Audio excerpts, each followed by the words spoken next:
มาส่งถึงพี่น้องผู้ปันแห้งเสียงขาวเขาตามมาตามเสียงอยู่ค่ะ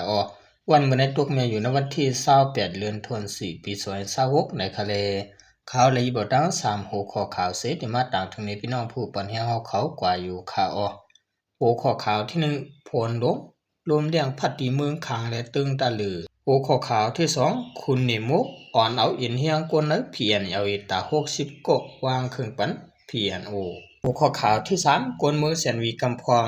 ถูกเตียกเดียงเฮาขายติลินปันเขในข่าววันล่าสุดในข่าววันกันกว่าทำเต้ยหัวข้อข่าวที่1เตรียมต่างไว้ว่าผลลมแรงพัดตีเมืองคางและเติงตะหลือในจอมกันค่ะเมื่อวันที่24เดือน2026นั้นผลและลมแรงพัดตีเมืองคางและเติงตะหลือเฮ็ดให้เฮือนเยกวนเมืองลูกก๋วยดังน้ำเมื่อวันที่25ยามกลางคืน10:00 นลมแรงและฝนลงหมากเฮ็บตกที่เวียงน้ำดีเมืองกองและเวียงเสนาในเมืองขางเฮือนเยกวนเมืองปาจิมซุ่ม2คนปลายเพลุมปลิกเจอในลูกก๋วยตวนมาอย่าไม่หลงเจอในกวนล่มติงซุ่ม2คนปลายเพซึกเจอถูกดังผาการมาตังเสอยู่เศร้าไว้ลมแรงในแห้งถึงที่หลังคาเฮือนป้าเจิมเผือนตังโกเจอในปิวมดกวนเมืองเวียงเสนาลาดนี่หนังไหนกวนเมืองเวียงเสนาลาดหนังไหนเมื่อวันที่25ยามกลางวันนั้นซ้ำลมแรงงงจ้างลมปั่นฟันลงนั่นก็ลมปั่นอวดก็เข้ามาตีนเวียงปังอูหลงลมผีหงอันเป็นกว่าในปอกกำในอย่าเลยแห้งหรือล้วมอันยามเปลี่ยนมาเจอนั้นข้าวหึงหมอก1 ชั่วโมงจังหายก้อยกาพัดเป่าตีปางปิ้งหิมหวานนำลินคำเป็นตีมีเฮือนโกนแลมีรองรูซุ้มในข่าวคนเมืองเวียงปังอูหลงก็ลัดนี่หนังไหนภายประเทศฟิงผ้าปืนผาวายันปือผ้าฝนอันลูกดังเมืองเขลงมาเลยวงวางในเมืองใต้เมืองขางเมืองช้างตึงสเกียงตอนนึกตึงตาลือตึงปากกือเมืองมันจะในเดมีผลลมแรงมาเข็บตกผ้าแตกผ้าหลังผ้าจางผ้าปาลูก่อนก่อนไหนหายคนจะอยู่เท่าจอมต้นหาวสันไว้อยู่ใต้ป้ายเหยื่ออยู่หิมต้นไม้เหยื่อจะในหายอ่อนกันพังทำข่าวทำงาสิหางเฮียนตัวตาหลอดพีว่าในข่าวสืบเสนอข่าวอันกันกว่าถ่อมด้วยหัวข้อข่าวที่2เตรียมต่างไว้ว่าคุณเดโมออนเอาเอ็นแห้งก้นใน PNL ตา61ก็วางเครื่องปัน PNO ในจอมกันค่า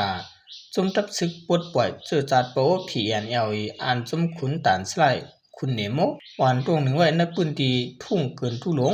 อันนั้นกันทุลงเสวียงหมอกใหม่เจตอนล่างคือเมืองแต่ปอจานั้นวันเอาลูกน้องตะปีมันนับ60ก็วางเครื่องวันจุมซึกกวนเมืองปิดุจิตปะโอ PNO อันอยู่ปะไตตับซึกมันได้หูจอมหนังไหนย้อนอินแห้งมีอีหลายภายเสียเมื่อวันที่25เดือนเอพฤษภาคมยามกลางดึก7 โมงซุ่มตับซึก PNL อันคุณเนโมอันโหตรงหนึ่งปักเสาไว้ในพื้นที่กันทุลงวันเอาลูกน้องตะปีมัน61ก็เขาวางเครื่องปันตีจุมซึกปิดุจิตปะโอ PNO กว่านะสิว่าสิโอ้กุกันตั้งจุมกวนเมือง PNO ยอตั้งฝ่ายตับซึกมันเขาสืบเอาจุมเขากว่าตั้งเวียงตนตีเลยหูหนังไหนจุมคุณเนโมคุณตันสลายเขาในลาดต่อผู้ใหญ่คนโน PNO เขาเสียลาดว่าตีปอกมือตีวานปานมัดในสิผู้ใหญ่คนโน PNO พร้อมใจคนวานก็กว่าหบทบประหับตอนตีหิมวานที่ตะพีนั่นสิก้อยกาเผื่อว่าตับเขาหอดเผียวตีวานปานมัดนั้นเลยถูกตับซึก PNO เลยซึกมันเขาห้องเอาจุมเขากว่าจัดปางเกี่ยววางเครื่องตีเนื้อเวียงตนตีนั่นกำเหลียวว่าในข่าวพ้อง2ฝ่ายอุกันนั้นเลยฮู้ว่าจุมซึกปิดุจิต PNO เขามีโคเลเจอกันว่าตีอ่ำติงับจุมเขาไว้ในเสตีอยู่เศร้ากว่าตีวานปั้นมัดในเสตาตีเตมันเตซ้ำขึ้นติงับจุมเขากว่าตีเวียงตนตีเทียงว่าในข่าวคุณตันสลายในก่อนหน้านั้นมาปักเศร้าไว้ตีวานปั้นมัดเสเหตุการณ์ศาสนาและการเจอคือในเสตาก้อยกามือปังตึก PNO ตั้ง PNL ไปปีนั้นมันใจไหลวันลูกจุมมาเขาวมหอมในจุม PNO ไหลหูหนังในข่าวเครื่องกองกลางอันจุมขุนตันสลายวางปนันแต่เปลี่ยนกองวัน27แล้วกองปัด3แล้วหมักปอม11ลูกหมักหยิบเชียนเหยื่อ2ลูกหมักหยิบเชียนเล็ก1ลูกเลจากหลัด1ลูกเจอในว่าในข่าวบางเกี่ยวว่างเครื่องกองกลางในจะเฮ็ดกว่าตีงงุนตึงซึกวันออกเวียงตนตีในวันที่26เดือนเอพฤษภาคม26มือว่าในคุณตานสลายเลยลูกจุมมันเข้าโฮมหอมและจุมซึกปิดุจิตโป PNO เมื่อปี2024-2025นั้นเขาปานเนบางตึกตีนวัน2ปีเสตาย้อนตั้งหันถึงเขาอ่ำเหมือนกันเลยจังได้ขึ้นปอกมืออยู่สอนจอบในจุม PNL ในเขาไว้จุมซึกปิดุจิต PNO เขาขึ้นกุมกำไร วานปานมาเดียวนั้นคุณตานสไลตั้งลูกจุมมันค่ายกว่าอยู่เสาติวันตรงโป้งอันนี้ไผ่จานวานบางหมากนั่นสิอยู่แต่มีไม้ผีอันยาวีเขาเสียวจังขึ้นเขาว่างเครื่องปันจุมปีทุจิตพีแอนอูเขาว่าในค่ะ10 สนาวข่าววันกันกว่าถอมด้วยหูข้อข่าวที่3เต็มต่างไว้ว่าคนเมืองเซนวีกำพองถูกเตียกเตียงเฮขายติลินปันเขในซ้อมกันค่ะได้ยินข่าวคนปืนที่เขาลาดว่าคนกะเจ้าคือเขเขาขบานเวียงเซนวีอันเป็นเวียงตับซึกเก่ากลาง MNDAA กุมกำไว้ในเมืองไต้ปอดของนั้นเจอเขาเตียกเตียงเจ้าของติดินและเจ้าสวนให้หน้าเขากำพองเฮขายติดินปันว่าในค่ะ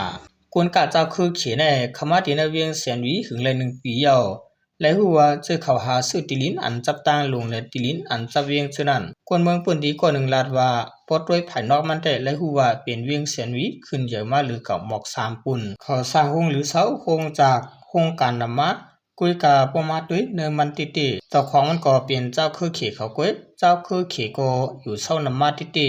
ยาก็จะเงินเขกำนำยาออกกูบอกในพวกเขาเรียกเงินเขเลยกว่าเรียกติเวียงกุนวงปุ่นอแต่เหลียวแต่เรียกเงินเขเลยกูเที่ยวคันกุนกะตั้งขายก็ขายจำขันเงินเขยาวเลยหยาบเจ๊กวนเมืองติขาออกหรือเสียนั้นป้ายเสียงล้านตั้งขายก็ใส่ดิเขกำนำยาวค่ะอันไหนกวนการเป็นเจ้าคือเขเขาซื้อติลินสิเฮ็ดโฮงหรือเสาอันคึกอันเข้มเฮ็ดไว้โฮงก่อสร้างหมายแทงตั้งน้ำติลินอันเขาซื้อไว้บางตีก็เฮ็ดสวนกุยและสวนอ้อยไว้กวนเมืองปืนตีแทงก่อ1ก็ลัดนี้ว่าซื้อติลินออกลินเฮือนหลายก็ยำเจอเขาหาซื้อปะลอกหน้าอันจับตั้งหลวงเจ้านั่นออกย่อก็เขาที่ด้วยตั้งกวางลอกลินเสเขาปันโหเฮียงเสียนมันยินว่าแต่เขเขาตีมาเฮ็ดนาการเขาในกุยกาเป็นนาการสังแต่อำหูข้าก็ยินเปิ้นอุบกันว่านั้นก้อยบางเมียวในอำถูกลีถามก็มันมีขนาดไหนตัวหนังยามเดี๋ยวในป้ายล้านตั้งขายจำเวียงเสียนวีเฮาก็เป็นลีขีกำนำเมียวขลาดมอกในตีปองเจอกันอยู่ขยุนอควนปืนตีแทงก็1ก็ลาดว่ากวนปืนตีนเวียงเสียนวีในกำนำเตเฮ็ดกินการผูกซ้อมหน้าแลส่วนอ้อยก้อยปอกวนกะเจ้าเขเขามาอยู่จังในดิกแต่ตากวนปืนตีเขาเตเหตุการเก่าเสเตหากินลิงต้องกว่านั้นเตอยากมาอันไรขายล็อกลินปันเจ้าเขเขานั้นก็ว่ากำพองในอำจางเฮ็ดหือกาไรขายกำพองก็พ้องเปิ้นปันขันมันเข้มขันมันกาในก็อ่อนกันขายด้วยแต่เวียงเซียนวิเมืองไต้ปอดของเฮาขาก็ติเป็นเมืองเขกว่าเย้าเวียงเซียนวิในซึกเก่ากลางเขาตึกซิมเอาไรเมื่อเดือนธันวาคมปี2024เสยามเหลียวเขาเวียงเซียนวิในเขาป้านันนาลินคึกต้นหมายหนึ่งของตับซึกเก่ากลางเขาว่าในข่าวเปิดมาลงตื่นล่างลำแต่ก็ใจอยู่ค่ะก้อยกะว่าเจ้าการป้ายมักมีอันใหญ่อันลงฉะนั้นมันติเป็นเจ้าคือบนกว่าเสเจ้าคืออันเตเลกินจางวันเหลือวันนั้นก็ตึกเบียนเจ้าคือไตกว่าเหมือนเก่าก้อยในค่ะ